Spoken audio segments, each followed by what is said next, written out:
बोला. तर तुम्ही आज पाहणी करायला आलेला 17 वर्ष झाले राज्यामध्ये, खरं तर या कालावधीमध्ये बरेचसे प्रकल्प पूर्ण झाले, प्रत्यक्षात त्याच्यावरून वाहतूक सुरू झाली. या रस्त्याला नेमकी काय अडचण आहे की इतके वर्ष होऊ नये? इथे स्थानिक जे आमदार बिमदार सगळे लोक जी मंडळी आहेत, राजकीय हस्तक्षेपामुळे या सगळ्या गोष्टी होत नाही आहेत. मागे मी एकदा नितीन गडकरींना मी फोन केला होता या बाबतीत. मी त्यांना विचारलं होतं, मी एकदा बोललो पण होतो. गडकरींनी मला याचं उत्तर दिलं होतं की कॉन्ट्रॅक्टर कंटाळून निघून गेले. आता नितीन गडकरी जे या रस्ते आणि या सगळ्या गोष्टींचे केंद्रीय मंत्री आहेत, ते जर समजा कोकणातल्या कंत्राटदारांबद्दल कंटाळून निघून गेले असं जर म्हणत असतील तर ते कंटाळले कोणामुळे, कशामुळे कंटाळले? आत्तापर्यंतचा रिवाज असा आहे की तुम्हाला जर रस्ता बांधायचा असेल तर ज्याला लँड ॲक्विजिशन म्हणतो, ती लँड ॲक्विजिशन ही सरकारने करून द्यायची असते आणि मग पुढे कंत्राटदार ती गोष्ट करतो. हे सगळे रस्ते करत असताना प्रत्येक वेळेला हाच प्रॉब्लेम आलेला आहे की जागा संपादित केलेली नाही, कंत्राटदाराला कंत्राट देऊन मोकळे झालेत, पैसे गेलेत, पैशातनं त्यांचे टक्के गेलेले आहेत आणि रस्ता तिकडेच आहे. हे वर्षानुवर्ष याच गोष्टी होत आल्यात, अशाच होत आहेत. आत्ता नवीन बांधलेल्या रस्त्यावर मी आलोय, काय अवस्था आहे नवीन बांधलेल्या रस्त्याची? मला आता हे काहीतरी त्या इथे घेऊन जात आहेत कुठे त्या बायपास, तर मी त्यांना तेच विचारलं, म्हटलं नुसत्या एका बायपासने काय होणार आहे? बनवलेला रस्ता, नवीन बनवलेला रस्ता हा पण जर खराब होणार असेल तर बायपासने काय होणार आहे 2 किलोमीटरच्या? काय आपण राज्य म्हणून हे माझ्या राज्यातलं आहे, हे नीट व्हायला पाहिजे, चांगलं व्हायला पाहिजे, याच्या दृष्टिकोनातनं विचार न करता याच्यातले टक्के किती मिळतील या गोष्टींवरतीच जास्ती विचार आहे.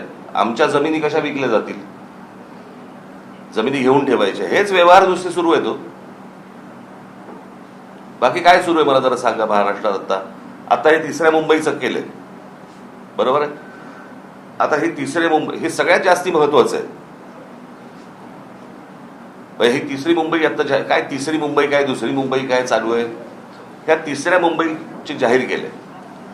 आता मी तुम्हाला साधी गोष्ट फक्त वाचून दाखवतो. या तिसऱ्या मुंबईमध्ये काय गोष्टी येणार आहेत तर इथे educational city, medical city, sports city, data centre, global capability centre, संशोधन संस्था आणि बीकेसी पेक्षाही मोठं व्यावसायिक केंद्र उभारलं जाणार आहे. आंतरराष्ट्रीय विद्यापीठ, जागतिक तंत्रज्ञान कंपन्या आणि उच्च मूल्य सेवा उद्योगांना आकर्षित करण्याचा प्रयत्नही सुरू आहे. म्हणजे इथे कोण तिसऱ्या मुंबईमध्ये तुम्हाला काय आणायचंय हे महाराष्ट्राला माहिती आहे का? महाराष्ट्राची मुलं मुली तयार आहेत का या गोष्टींसाठी? म्हणजे आपल्याकडचा जो कोणी शेतकरी आहे, आपल्याकडचा जो कोणी जमीनधारक जो आहे, तो फक्त माझी जमीन मालक एवढाच राहणार आणि त्याच्या समोर ही तिसरी मुंबई उभी राहणार, काय ह्याला काय करायचंय ते, आणि तो फक्त बघत राहणार. म्हणजे या संपूर्ण पेण, पनवेल, उरण या सगळ्या भागातली जी रायगड जिल्ह्यातली जी मुलं आहेत, मुली आहेत, त्यांना काही सांगणार आहोत का आपण? त्यांना काही तयार करतोय का आपण की परत बाहेरच्या राज्यांमधून लोक येणार, पुन्हा इथे नवीन वसाहत होणार? आज जे पुण्याची वाट लागली आहे, जी आपल्या बाकीच्या शहरांची जी वाट लागते, बाहेर कळतंय, बाहेरच्या राज्यांमध्ये कळतंय की काय होणार आहे, त्याप्रमाणे त्यांच्या पोरापोरींना तयार करतायत ते आणि महाराष्ट्रात पाठवत आहेत. आणि आमच्या महाराष्ट्रातल्या मुला मुलींना काही माहित नाही की इथे काय होणार आहे, काय घडणार आहे. त्यांना कोणतीही गोष्ट सांगितली जात नाहीये की बाबा तुम्ही कुठच्या गोष्टींच्या तयारीला लागा, आपल्याकडे काय गोष्टी येणार आहेत, काही माहिती नाहीये. शहरं उभी करायची, रस्त्यांची वाट लावून टाकायची, त्याच्यामध्ये जमिनी विकायच्या आणि जमिनी विकणे एवढा एकमेव धंदा महाराष्ट्रात सुरू आहे. आता कोकणात तर सर्वात जास्ती. कधी कधी वाटतं आता कुठच्याही डेव्हलपमेंटला विरोध करण्यासारखं काही नाहीये, परंतु कोकणाची परिस्थिती पाहिली तर डेव्हलपमेंट नको अशी परिस्थिती आहे आज. कारण ती जर समजा स्थानिक लोकांच्या जर वाट्याला येणार नसेल तर ही डेव्हलपमेंट काय करायची?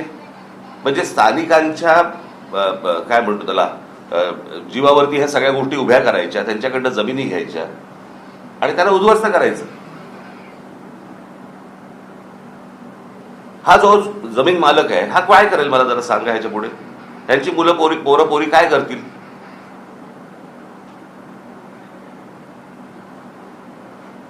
काय चाटायचे ते रस्ते? आमच्याकडची जमीन, आमच्याकडचं पाणी, आमच्याकडची वीज आणि ह्याच्यावर पोचले कोण जाणार? बाहेरचे. महाराष्ट्रामधल्या मुलामुलींच्या उपयोगाची जर समजा प्रगती, डेव्हलपमेंट ही जर होत नसेल, काय चाटायची ती प्रगती?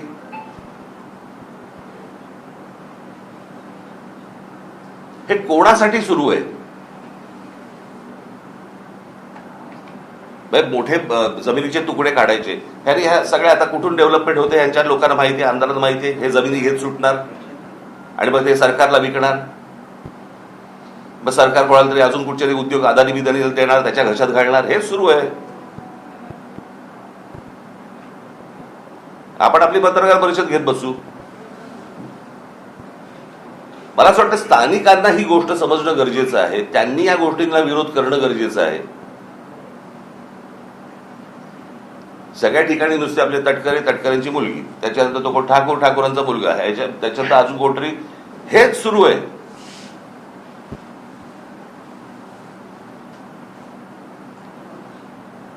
आणि आमच्या लोकांना समजत नाहीये की काय प्रकारचं पुढे काय त्यांच्या समोर आयुष्यात वाढून ठेवलेलं आहे. का आईने अंधकार निवडणुकीच्या तोंडावरती फक्त पैसे घ्यायचे आणि काही जे आता पैसे वाटायचे, बस मतदान होत आहे, आमदार निवडून येत आहेत, खासदार निवडून येत आहेत, आमच्या पायाखालच्या जमिनी जात आहेत, जाऊ देत. असाच महाराष्ट्र विकला जाणार. सर्वाधिक उद्योग किंवा सर्वाधिक गोष्टी या रायगड जिथे आपण आता आहोत या संपूर्ण परिसरामध्ये मोठ्या प्रमाणात होताना दिसत आहेत. पण इथेच पालकमंत्री पदावरून वाद सुद्धा सातत्यानं. मला ते फालतू गोष्टी आहेत, त्या अत्यंत फालतू गोष्टी आहेत. पालकमंत्री, पालक म्हणजे कोण? आईबाप ना. त्यांना आईबाप मानायचे का? माझं मत आहे, सरकार नावाची एक गोष्ट असते. सरकारने या गोष्टींचे निर्णय घ्यायचे असतात. सरकारने आपल्या लोकांचं जे काही हित आहे ते सांभाळायचं असतं. हे काय पालकमंत्र्याचं काम नाहीये ना. म्हणजे आता त्या सिंगापूरच्या कुठच्याही कंपनीला सांगितलेलं की 30 आठवड्याच्या आत आम्हाला संपूर्ण आराखडा आखून द्यायचा आहे. माहितीये का रायगडला? आमच्या मुलामुलींना माहिती आहे का उद्या इथे कोणत्या प्रकारचे जॉब्स येणार आहेत? काही कल्पना आहे का आपल्याला? काही माहिती नाहीये.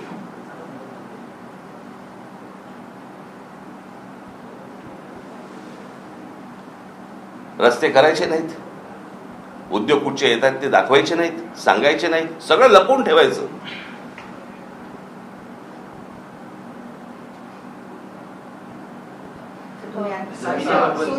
सोयीस्कर सर्वसामान्य लोकांना अंधारात ठेवलं जाते. अर्थातच. मग म्हणजे काय? हे कोणाच्या ते उद्योगपतींच्या हिताचं सगळं सुरू आहे ना. अजून काय सुरू आहे? साहेब 1 जून पर्यंत, 1 जून 2026 पर्यंत हे सगळं काम होईल अशी ग्वाही सुनील तटकरे यांनी दिली होती. मंत्री भरत गोगावले यांनी पाहणी सुद्धा केली होती. 15 वर्ष ऐकतोय ना आपण. हे किती गोळ्या झाल्या आतापर्यंत? आत्ता ही परिस्थिती आहे, बरोबर आहे. परत तुम्ही उद्या येणारच आहात गणपतीच्या वेळेला. मग आमच्या चाकरमानी कसे अडकले आहेत आणि मग कसे खड्डे पडले आहेत. वर्षानुवर्ष ते. मला असं वाटतं 15 वर्षापूर्वीचं फुटेज काढून जरी तुम्ही आता दाखवलं तरी तेच आहे. नवीन कशाला पाहिजे तुम्हाला? यावर्षी ते चित्र आहे. कारण अनेक चाकरमानी रस्ता खराब असल्यामुळे ट्रेनचा पर्याय घेतात. तर अजूनपर्यंत 30 गोष्ट सुरू आहे असं कोकणात असं वाटतं का तुम्हाला? 30 गोष्ट म्हणजे गेली, मला असं वाटतं स्वातंत्र्य मिळाल्यापासून तेच सुरू आहे ना. आपल्याकडे अजूनही कोणत्या प्रकारचे नवीन विषयच आहेत नाहीत निवडणुकीला. आम्ही नोकरी देऊ, आम्ही पाणी देऊ, आम्ही रस्ते देऊ, हे सुरू आहे अजून. मी मागे एकदा माझ्या मुलाखतीमध्ये मी सांगितलं होतं, मी एकदा स्वित्झर्लंडला गेलो होतो, बरीच वर्ष झाली त्याला. आणि तिथे गेल्यानंतर मला सगळी तो देश फिरत असताना मला पहिला प्रश्न पडला, तिथला विरोधी पक्ष भांडतो कशावर? सगळं सुंदर आहे, सगळ्या नोकऱ्या आहेत, गाड्या आहेत, सगळं छान आहे. तर तिकडचा विरोधी पक्ष काय म्हणतो, काय देऊ? आपल्याकडे हेच सुरू आहे वर्षानुवर्ष. आपण त्याच विषयांवरती निवडणुका लढतो, तेच विषय सुरू आहेत. काही त्याच्यामध्ये बदल नाही. तुम्ही आता रस्त्याने- मुंबईवरती तिसऱ्या मुंबईवरती बोललात, परंतु मुख्यमंत्र्यांकडून असं वारंवार सांगितलं तर जेव्हा कुठे विकास होत असेल तेव्हा सुरुवातीला विरोधकांकडून विरोधच होतो, त्यानंतर अरे विकासाला विरोध नाहीये. माझं म्हणणे, माणसांना अंधारात ठेवू नका. इथल्या मुलामुली आपण तेच बोलतोय का? साहेब, एक प्रश्न. माणगाव आणि रोहा यामध्ये मुंबई दिल्ली कॉरिडॉर येणार होते आणि त्यासाठी शेतकऱ्यांची सुरुवातीला भूसंपादन जागा काढण्यात आली आणि तेव्हा सांगण्यात आलं होतं की रासायनिक जे कारखाने आहेत ते येणार नाही. मात्र आता प्रत्यक्षात जे आहे ते रासायनिक कारखाने अरे येतील. मी मागे पण एकदा इथे कोकणामध्ये आलो असताना मी म्हटलं होतं की तुम्ही हे जे उद्योग येत आहेत ह्यांच्यामध्ये पार्टनर व्हा. कळलं का? तुम्ही जमिनी विकून तुमचा विषय संपला. आपण एक त्यातलं सुंदर उदाहरण जर समजा आपण बघितलं तर पुण्यामध्ये मगरपट्टा, बरोबर आहे. सगळे शेतकरी एकत्र आले, सगळ्या शेतकऱ्यांनी मिळून एक मोठ्या प्रकारचा एक प्रकल्प उभा केला, बरोबर आहे. ते जमीन मालकही राहिले आणि प्रकल्पाचे मालकही राहिले. मग ही गोष्ट आपल्या महाराष्ट्रात इतर ठिकाणी काय नाही होत?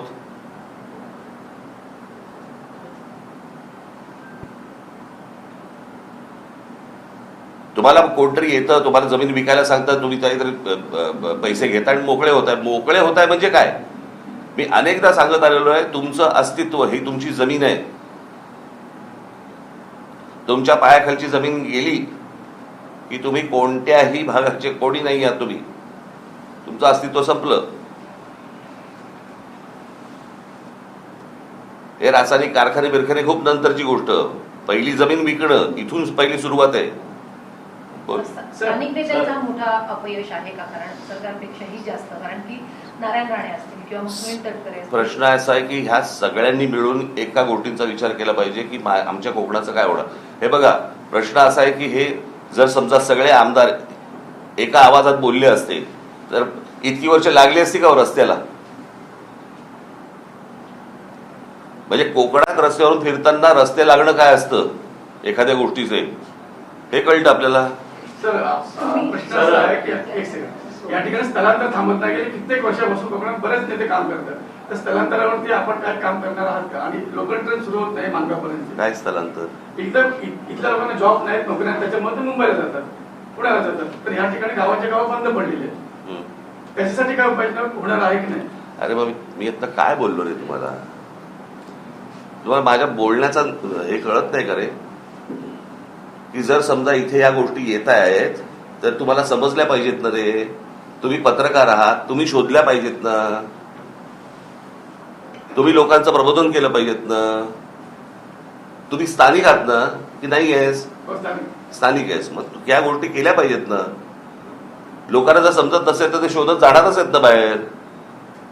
त्यासाठीच एमआयडीसी वगैरे असे काही प्रकल्प येतील. एमआयडीसी वगैरे, अहो एमआयडीसी कुठे घेऊन बसलात? मी आता काय वाचून दाखवलं तुम्हाला?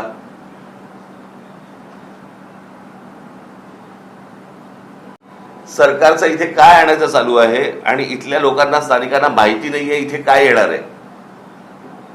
तुम्हाला कळतंय का प्रकल्प काय आहे तो? समजतंय का? तुम्ही कुठच्या एमआयडीसी जुन्या गोष्टीत राहू नका आता.